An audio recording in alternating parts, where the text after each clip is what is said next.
Hey everyone, welcome. August 15, halfway through the month. Had a green day today. Remember, don't raise too much money. Um, Someone asked about penny stocks, all those stocks that are under $1, how much the fees are. So at least my broker is Schwab, and I went back and I checked, and over the past 10, 15 days, I've traded 40,000 shares, and my fees are a little over $3. So nothing to worry about. But if you trade and you make $5 and your fees are $3 because of your broker, then that's not good. So make sure you check out your brokers before you choose one. I wanted to share a SPY and NVIDIA update here. I look at this in the morning and see what the market was going to be like, especially since it's Friday. And we can see that the SPY is right below the VWAP line there. And I don't like that pattern. And worse, if you look at the active trader window there, hardly anybody trading. And the same goes for NVIDIA. There are no traders. It's 6:24, 6 minutes to the open. So there's no excitement amongst those large cap stocks or the SPY. So that means we got to be careful. So right off the bat, I had chosen TIVC, SRXH, and we took 3 trades, all green, made $66 on the day for a Friday. And TIVC was interesting. I couldn't show you the whole video. I had to cut it down to make it manageable, but you can see that I have drawn my lines. Cyan, the cyan is my expectation of that's where I believe that the stock will head and will go to the upside if it hits that 560, 561 mark. The magenta there was kind of a support line, but I drew it earlier as a stopgap, as a resistance, and thinking that if it would get through there, maybe we would have a chance to get to the cyan line. And the EMAs are 50-degree angle there. They're moving okay, but there's a lot of red bars on the left-hand side. 1, 2, 3, 4, 5, 6, 7, and one indecisive candle there. So it's kind of risky. So we went in only with 5 shares. It's just to get our feet wet. 6 in the morning, 6:04. I want to point this out. I drew 3 vertical lines there of where I thought the stock was going to go. So I drew these, 3-4 minutes ago. And it is important that you guys, when you practice, you do things like this. And even if you don't trade, sit on a live session and look at the stock and draw lines. Now, obviously, my screen's a little cluttered. I'm looking to maybe remove all the watch list and expand the charts. But this is what you have to do if you want to get that clarity, if you want to become very aware of what the market is doing, because it becomes a lot easier. When you're first starting out, you're going to be looking at this indicator, that indicator, this indicator. You got to check this, you got to check that. It's like 100 things to look at the same time. And your eyes have to be laser focused on the many things that are going on the screen before you can make a decision. So my decision here was based on the super trend MACD down there that started to show green. I saw a few buyers on the active ladder, and from what the experience that we've had in the past 2 weeks about stocks, we have to hold them for a while. So this is going on a 10-15 minute hold there, trade, and my thought was this is going to move up because there was nothing else. SRXH was barely coming on in the scanner, and it was at 44, between 40 and 44. There was no assurance that it would kick up. TIVC, I did not like anymore because it did sell off after that small win. So now this isn't a whole lot of money. This trade is 15, 20 minutes long, and you can say, well, 20 minutes for just a little bit of money, that's not worth it. What is worth is the experience. The fact that I was able to have the foresight to draw those lines, the vertical lines, the horizontal lines, which help me make decisions. And this is where you need to go. This is where you need to be. I can't reiterate this, can't restate it enough. You can watch me. You can watch somebody making $100,000. You can watch somebody making thousands of dollars a day. That's not going to be you. You can watch somebody losing, $60, $70 a day. That may not be you. It has nothing to do with how bright you are. It doesn't have anything to do with your intelligence. It has to do with how focused you are, how patient you are in looking at the indicators and making decisions without your emotions. If I had sat here and I said, well, it's Friday and I want to make back the money I lost on Tuesday, then I would be fooling myself. That's not going to happen. I could sit here and say, I want to make thousands of dollars. Sure. Not going to happen. And what needs to happen, at least remember, we're trading with a 2K cash account, and we have limitations, and we have to protect that cash. We don't want to go and lose it all. So it's important for us to practice, and that's what I'm doing here. With $5, I don't see the confidence in TIVC, and but I think that there is an upside right here. The other reason I didn't jump in is because it's quite expensive. It's over $5. Had I jumped in here with 300, 400, 500 shares, well, let's see. My limit was about 400, so I could take about 400 shares. I would have used up all my capital for a small win, and then I wouldn't be able to trade later. So you have to weigh the options there. So for a $5 to $6 stock, to me, 5 shares was good enough, and I like the fact that I had an opportunity to draw lines, and moreover, that the stock behaved and went to where I had it pegged. That is more important, more valuable than the money I made today, than the money I've made all month. That is huge, because it lets me know that I'm on the right track. And you need to do the same thing. The more you practice, the better you will get. And eventually you won't need the lines or the bars. I need them. So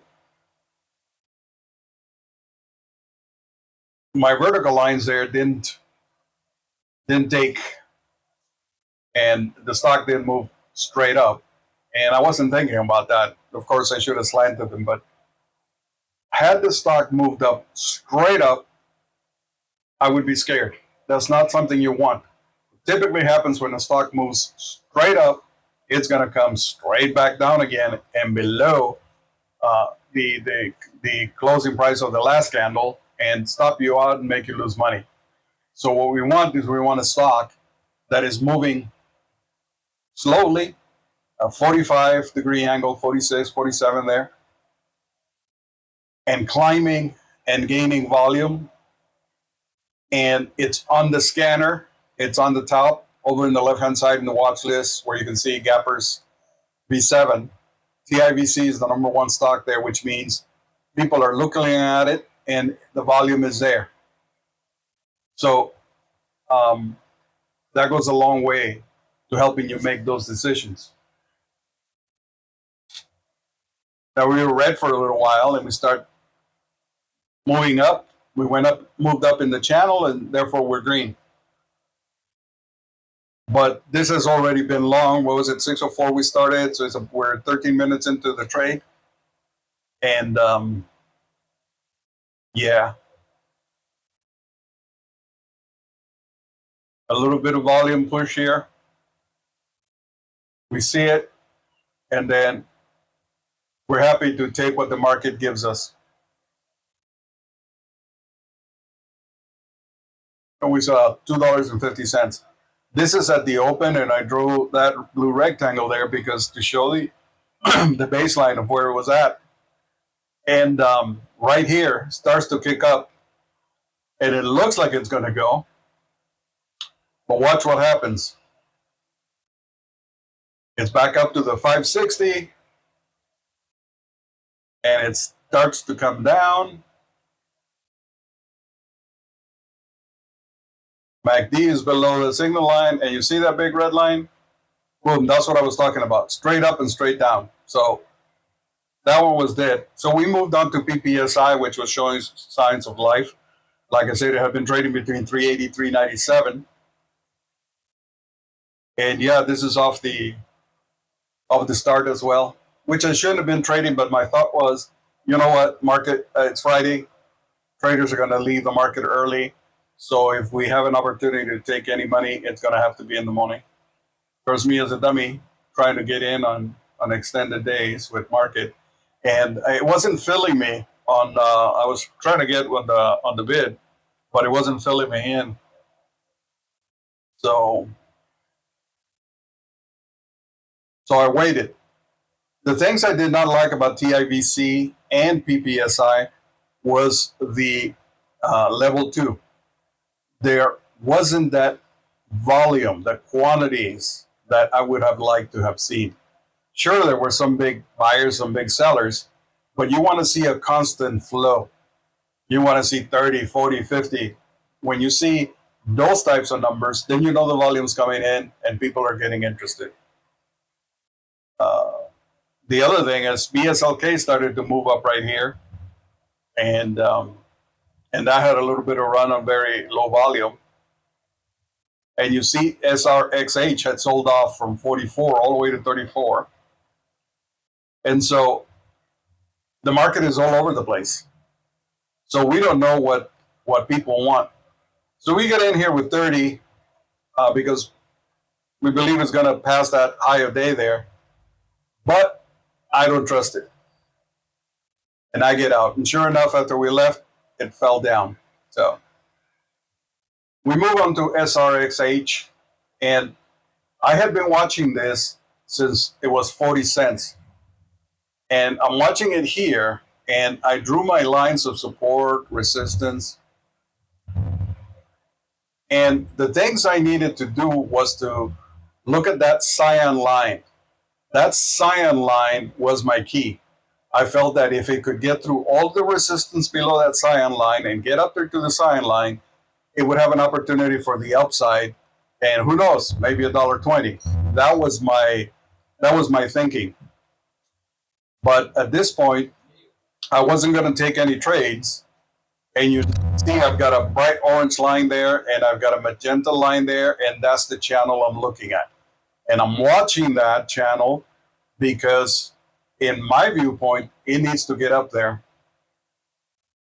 and go beyond the orange line. And it's doing it. Volume is coming in at 647, 645, 647. A quarter to 7 typically is when the market starts coming in. We haven't seen that during the week. Usually the market starts coming in, more buyers come in at 8, 8:30 and into 9 or 10 o'clock. I'm talking Pacific time. But you see how it moved. So there was strength. But again, on the ladder, there's some large buyers there, which is a good thing. And that gave me a little bit more confidence. But my thought here is I need this stock to show some strength. I need it to hold up before I can take a trade. And it's silly, right? You would think, well, you should have taken, 5,000 shares at 40 cents. And right now you'd be up. Yes, but at the same time, I could also be down 40 cents. And what you want to try to avoid is those downward spirals, because those are the ones that cause you to lose money. If you notice, I have no stop, no sell stop. So if this decides to fall down to 40 and I'm in a trade, I'm going to lose a lot of money. And that is a danger. But like I said, the reason I do it is I've sort of gotten used to being able to manage getting out or not sometimes. And I don't want to say guessing, but gauging what a stock is going to do to the point where I know that it probably will not fall. Of course, you're going to see here in a minute what transpires and what happens. So now 6:54, 7 minutes later, and it's consolidating up there at the orange line. But there's nothing else moving. PPSI sold off. BSLK was moving, but on low volume, and it eventually falls. TIVC sells off, and nothing else is up there. The SPY and Nvidia, they're remaining where they're at. Why did this green bar not inspire confidence in me? Because it wasn't in my technicals. My technicals say the cyan line is where you need to take a trade, because that's more than likely where the stock will be the strongest. And trading is not for the faint of heart, because even the best laid plans can come crashing down, right? So here I am, we're at 65 cents, 63 cents, up from 40 to 23-cent gain. And I still haven't taken a trade on this. And so far I've only got like $5 to my name this Friday. But I'm okay with that. And if the stock goes without me, and there's a big green candle here that goes all the way to 75, there's nothing I can do. Now, I have a lineup at 74 cents up there, but I don't think that is feasible, or anything beyond is feasible, because it's Friday. The market is slow. It's a lighter volume, lighter people.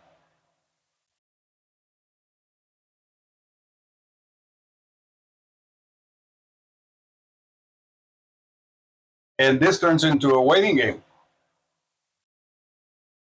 And that's what I'm talking about, that you have to have patience. So here it starts moving up. There's a little bit of volume. I'm not convinced on the volume, but I'm going to jump in anyway. Because, you got to put your money where your mouth is. And you can't be afraid. Fear is the worst driver when you're day trading on the stock market, because it prevents you from taking trades.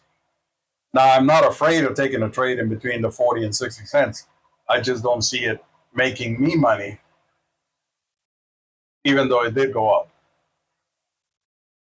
But hindsight is 2020 when you're looking at it 20 minutes later, not on the immediate.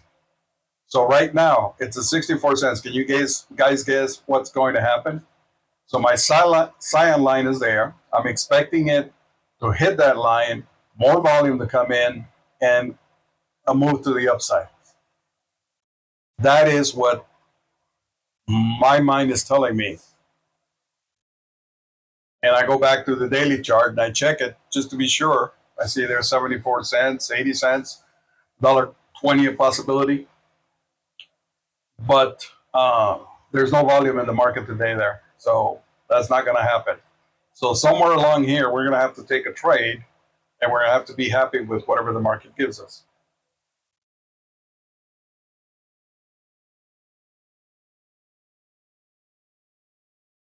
So continue to watch level 2, time and sales, and the ladder up there. And we try to get in. Can't. Gets all stopped out. Starts to move down. We get a red bar. On the 5-minute, it's a little cleaner. You can see 1, 2, 3, a doji there, and a fourth bar. So that gives me confidence. The volume bars on the 5-minute are up. the MACD is up. The super trend is trying to lift up. But guess what happens?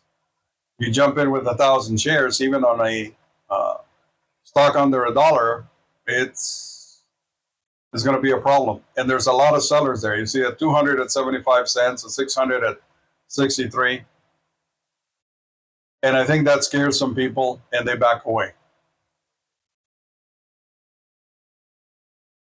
And even though that bar is green, we're down already $23. But you can't let panic set in if you believe that your technicals are correct. Now, what did I do here? Obviously, I entered too soon. I entered too high. I was waiting for the 65-cent breakout, and that's where I wanted to enter. And I didn't think about a pullback. And sometimes that happens. And it was not too bad of a fill at 63, 66.53. It's just a penny above 65 where we hit the button.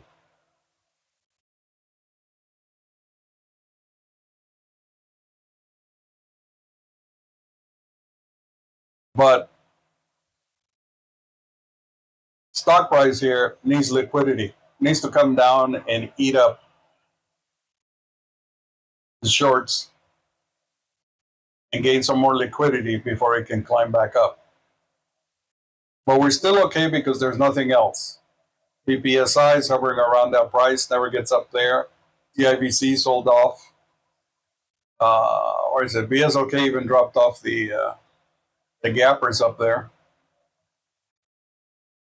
And up at the top, where I'm looking at my RSI relative volume, those are stocks that have the most volume are trading in the last 5 minutes. And you can see it's PPSI, TIVC, Fossil, but those stocks are not making moves. This one is, and it's the second gapper. Good amount of volume for a 15 million float or so, according to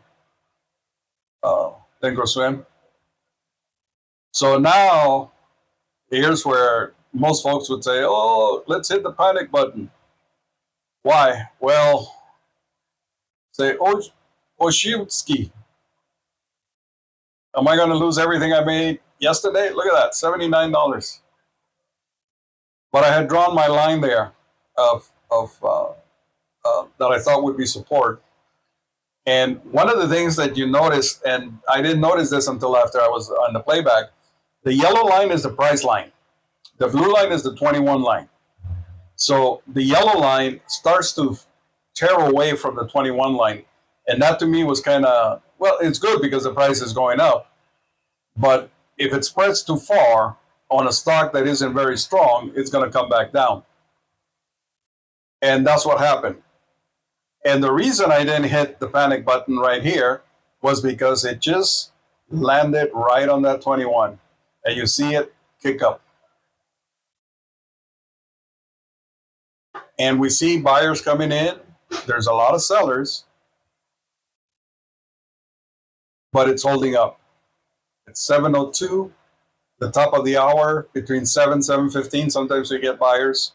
Usually between 7:30 and 8, we get more buyers. And here I made an executive decision. This thing is going to go up. So I doubled down on another 1,000 shares and still at 64.76, so a little higher.